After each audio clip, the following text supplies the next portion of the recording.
Hello YouTube, this is Callum from English Shooting, and it's been a while since I've made a video specifically about UK gun laws, but I thought this one was fairly important, and it's something I've actually only found out, the importance of very recently. Now, some of you may have heard of Section 7 or Section 7.3, and on the face of it, what it states is that anybody with an FAC can own a pistol that's dated before 1919. Now, obviously this limits it significantly, and you're not going to have anything, like a Glock or a SIG or, Springfield or anything fancy and new. It's going to be, like a 1911 or, something that's very historic and pretty much an antique. Now, the way that that normally works, or the only way that you can own a gun like that, is through two avenues. Now, you can either keep it at your home and not shoot it, or you can own a Section 7.3 pistol, shoot it, but it has to be stored at an approved range, so you can't bring it home. And actually any transportation has to be done by a Section 5 dealer. Now, this is actually a cool way to get your hands on some form of a pistol in the UK, but for me it was a bit too much hassle, and I just thought, there's so much regulation and rules over it, it just becomes pointless. And although I'd love to have a 1911, to go through all that for an antique gun, I'd rather just put the money and time into owning more rifles and, Section 1 or Section 2 guns.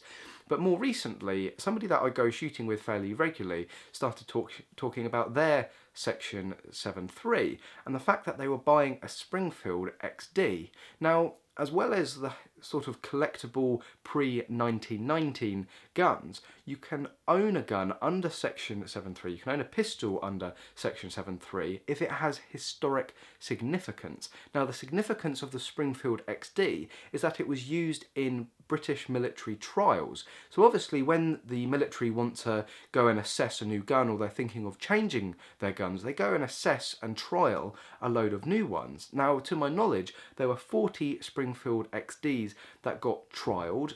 They didn't actually choose them, but they have historic significance. These guns were actually used to assess by the military.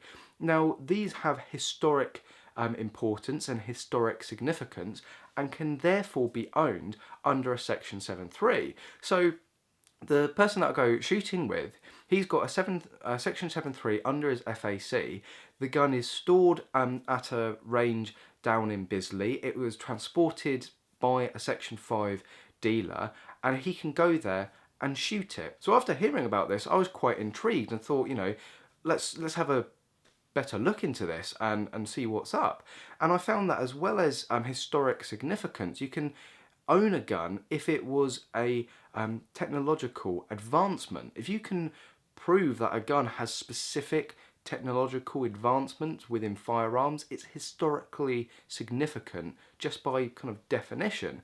Now, before you all go, oh, this is brilliant, let's go and buy all these guns and actually get pistols back in the hands of shooters within the UK, there is a lot of kind of procedure and restriction over it. So, as I said, the guns have to be transported. If you're going to be shooting them, they have to be transported by a Section 5 dealer. But there's even more restriction on that. So when you go to your local firearms office and go, I want a Section 7.3, they don't just put a slot on your certificate and you go, right, I'm going to go shopping now. You actually have to tell them the exact gun, the exact make, model and serial number of the gun you want to buy first, and they decide whether that's okay. So you effectively have to buy the gun first, or have faith, or the dealer has to have faith and hold it back for you, because obviously if two people go off for the same gun, you're going to get problems there. So that's sort of like the second hurdle there. Obviously it then has to be stored, transported and then stored at an approved range, and I believe there's only 3 or 4 places in the UK that you can actually do this. Now, luckily, I live around Bisley, and Bisley is one of these places. So if you have one nearby, you think, oh, great, I can get all my friends down and let's start shooting pistols again. Well, that's another criteria, because the way it's run down in Bisley and the way that the law states is that only you can be present. If you can only be present and shoot the guns if you've got a Section 7.3 on your certificate. So when the guys with the Section 7.3s rock up and go shooting, they lock the range. You can't stroll in and out freely. They lock it up and they lock themselves inside. It's very, very restrictive, but if you really want to shoot a pistol without a coat hanger and without becoming a Section 5 dealer, then this is pretty much your only way. So I just wanted to give you guys that bit of information. I thought it was absolutely fantastic because, you know, it is a legal way that's not too overcomplicated to get your hands on your own pistol. So as always, thank you very much for watching this video. I hope you've enjoyed it, and I hope to see you soon.